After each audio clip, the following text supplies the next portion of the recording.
Hello, welcome to Farmspace. Right, the Rhone auction is right around the corner. It's one day away, and I've got the pleasure of the man from Zambia here, a very dedicated limousine breeder, but they also have a lot of other plans on the farm with cattle, and I'm quickly going to talk to Arturo about how they do things there in Zambia, what their plan is with the limousines, and why they enjoy coming down to Tulbagh. It must be the lovely weather we have down here. Arturo, how are you? Good in yourself, Tim. How are you doing? It's been great. It's great being here. It's a great vibe around here, and it's great to see you again. Yeah, no, nice to be here. Nice to see you. Nice to be amongst limousine friends again. Like you say, always a nice vibe amongst all of the breeders. I think it's something that makes this breed very special and something that we all enjoy. So nice to be down here. The cattle are looking good. Weather could be a bit better, but I suppose that's out of everyone's control. But there's still a good vibe around, and nice to see old friends. Yeah, we just traded the snow from 2 years ago for wind this year. Wind and rain. Yeah, wind and rain. Arturo, you guys have got a very special breeding program with the limousines.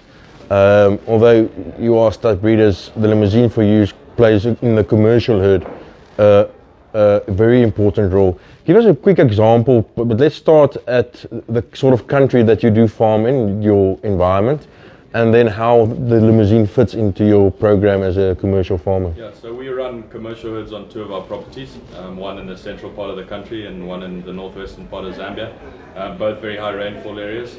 We get rain in excess of 1400 mils a year, so we very high rainfall, very sour felt.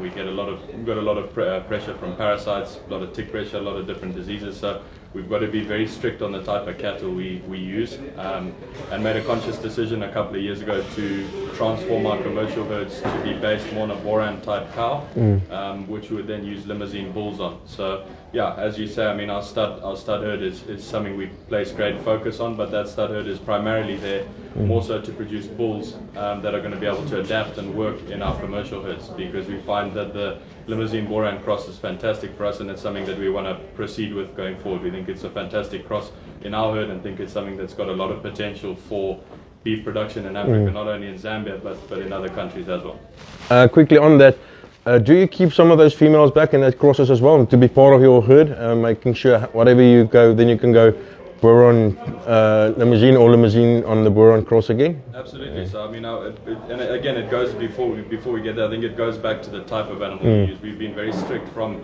the outset when we first purchased animals on purchasing the correct type. So we came down here a few years ago now and chatted to the Dutoy family. They got on board with us, and we both had a very similar vision as to what the correct type of animal was going to be for Zambia. And we were privileged enough to purchase our first breeding group of animals from them, who have since come up to Zambia and performed fantastically well. We've been lucky that we selected from the outset with a lot of advice from AJ and his team here at Rhone the correct type of animal for up there. We've been very happy with their performance, and as a result of that, the retention rate of heifers from our commercial herds using limousine bulls has been fantastic. We've got a very good retention rate. A lot of those heifers that are produced out of limousine bulls and Boran cows are fantastic.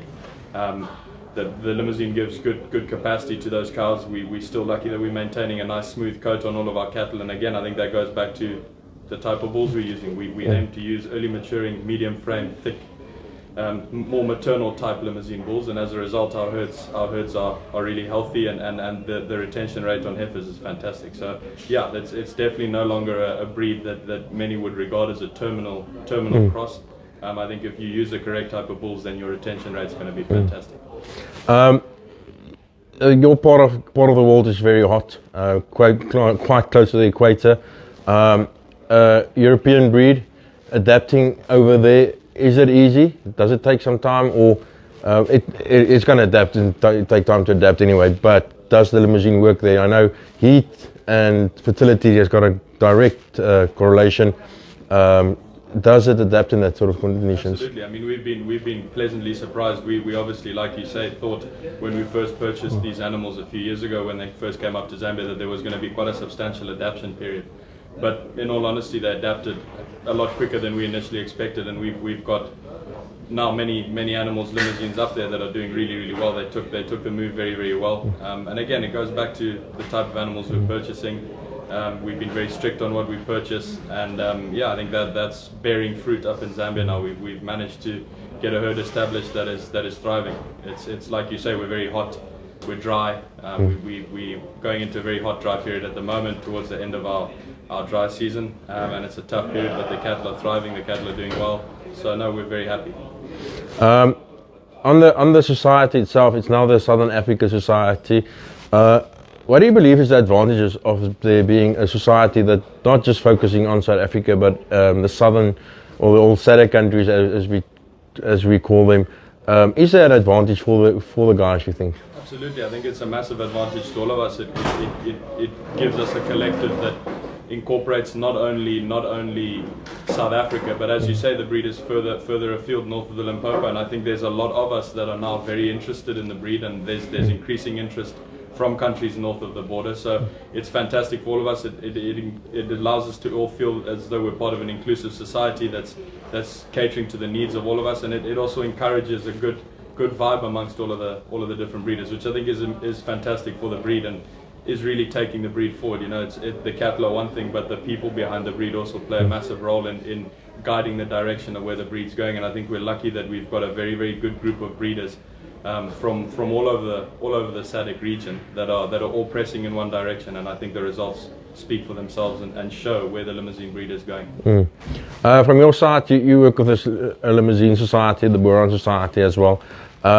It looks like these two breeds are happy to see, but listen, there's a nice collaboration between the two breeds, and there's a place for both in not just in this country, but in Africa as a whole. Absolutely, I think, like you just said, it's imperative for the two breeds to collaborate, because I think they suit each other so well. I mean, we've experienced it firsthand, and I'm sure many other farmers will. The Borans and the Limousines work fantastically together. And I think there's a lot of opportunity for both breeds to further expand their footprints by working together. You know, there's opportunities everywhere. And I think the Boran, for what it brings, the Limousine, for what it brings, combine fantastically into a beef animal that is, in our opinion, close to being unmatched for production and yeah, hardiness, adaptability, and all of that. So no, it's an exciting time, and I think both breeds have got a very exciting future. Arturo, thank you. Good luck for tomorrow. I know it's going to be a tough auction for buyers, I think. And, Quality is there. Yeah, quality is there, and I think you guys might just walk away with some very, very good genetics that have been around here. Okay, see you tomorrow at the auction. That's 11 here in Tolbach. If you can't be here, go to Swiftfair and bid online. It will be up and running, and these guys are looking forward to registering you. See you tomorrow. Cheers.